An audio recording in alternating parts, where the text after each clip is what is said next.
अबलेच्या संदर्भात जो एक शब्द घातला की भारतीय जनता पक्ष हा असा पक्ष आहे की तो कुणाला सोडणार नाही आणि विशेष करून ज्याची साथ घेतात पहिले त्यालाच गिळतात. हे अजगरासारखं काम आहे. आजूबाजूचे लहान मोठे साप गिळून आपण फुगवणं. अजूनही यांना काँग्रेसच्या लोकांची गरज पडते, अजूनही भारतीय जनता पक्षाला राष्ट्रवादीच्या लोकांची गरज पडते. ते पक्षप्रवेश घेत असतात आणि यातून हेच दिसतं की शिंदे गटाच्या आमदारांच्या वेदना, त्यांचं दुःख हे मनातून आलेलं आहे आणि आता त्याची कळ ही किती भारी आहे हे शिंदे सेनेला भविष्यात दिसेल आणि ती कळ असह्य होईल आणि मग त्याच्या उपचारासाठी त्यांना बाहेर पडावं लागेल. एक तर उपचार करावा लागेल, नाहीतर दुसरं मरावं लागेल.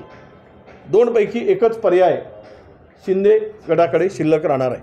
मुंबई महानगरपालिकेमध्ये स्वबळाचा नारा दिला काँग्रेसनं, त्यावर सामनातून सबुरीचा सल्ला देण्यात आलेला आहे काँग्रेसला. नाही, असं आहे की आम्ही उभाटाबरोबर युती करायला तयारच आहोत. आमची विधानसभेला लोकसभेला युती झालीच. आमची भूमिका होती की तिसरा पार्टनर त्यामध्ये नको, हीच भूमिका होती. आम्ही पवारसाहेबांच्या बरोबर, उद्धव ठाकरे साहेबांच्या बरोबर आम्हाला आघाडी करायला काहीच अडचण नाही. आमची आजही तयारी आहे. पण तुम्ही नवा पार्टनर जोडणार आणि आमच्यामधून हिस्सा घेणार ते काय, आमच्या लोकांची त्यामुळे भावना आहे की या स्थानिक स्वराज्य संस्थांमध्ये कार्यकर्त्यांची निवडणूक असते, कार्यकर्त्यांना ही संधी असते.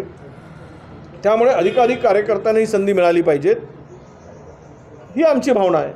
त्यामुळे आम्ही सबुरीचा सल्ला घेऊनच सबुरी ठेवूनच वागतो आहोत आणि सबुरी ठेवल्याशिवाय राजकारणात आताताईपणा करून पुढे जाता येत नाही. चोरांनी अनेक जमिनीचे घोटाळे केले, त्याच्यावर जी कारवाई झाली ती सर्वे नंबर 62वर धरून झाली. हे सर्वे नंबर 88 आहे. याच्यावर अद्यापही कारवाई झाली नाही. कुणावरच नाही.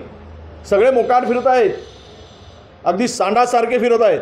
मोकाट म्हणजे पूर्ण स्टॅम्प ड्युटी चोरून, घोटाळा करून, सरकारी जमिनीची खरेदी विक्री करून.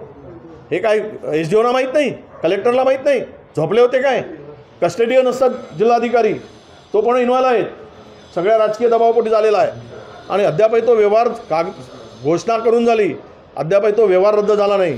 काय हवाल आणायचं आहे? सरकारने सुमोटो जायला पाहिजेत आणि सल्ली रद्द करायला पाहिजेत. कलेक्टरने आतापर्यंत का कोर्टामध्ये धाव घेतली नाही हा व्यवहार रद्द करायसाठी? काय याचिका दाखल केली नाही, कोर्टामध्ये केस दाखल केली नाही? कोणाला पाठीशी घालता जिल्हाधिकारी आणि प्रशासन, महसूल मंत्री? याचं उत्तर दिलं पाहिजेत. अहवाल येऊ द्या ना. अहवालामध्ये काय, जागा सरकारी होती, वतनाची होती आणि त्या जागेची खरेदी विक्री झाली, स्टॅम्प ड्युटी चोरली गेली. हा एक मोठा स्कॅम आहे. मोठी ही मला वाटतं की घोटाळा आहे आणि यामध्ये कोणीही सुटता कामा नये. आम्ही बघू ना अधिवेशनात त्याचं उत्तर काय येतं. तर एकामेकाला वाचवत आहे, हे त्याला वाचवतात, तो त्याला वाचवतो. सगळे मिळून चोर मावस भाऊ सगळे मिळून आपण खाऊ. हा धंदा जो महाराष्ट्रात चालला आहे एकामेकाला वाचवण्याचा, हे धंदे बंद केले पाहिजे. महाराष्ट्रात शासनाची जमिनीची अशी विल्हेवाट लावता कामा नये. लूट चालली आहे महाराष्ट्रातील जमिनीची, वाटेल त्याला दिलं जात आहे. जो येतो तो जमीन बडकावून जातो. लीजवर सुरू झाली आहे. मोठ्या प्रमाणात लीजवर जमिनी दिल्या जात आहेत. 40 वर्षाच्या लीजवर सरकारी जमिनीची खिरापत वाटली जात आहे. लुटा महाराष्ट्र, बर्बाद करा, हेच चाललं आहे महाराष्ट्रामध्ये. आणि म्हणून या ठिकाणी ती कडक कारवाई झाली पाहिजे. उद्याचा अहवाल काय येतो ते बघू आणि त्यावर मग सरकारकडे आम्ही मागणी करू.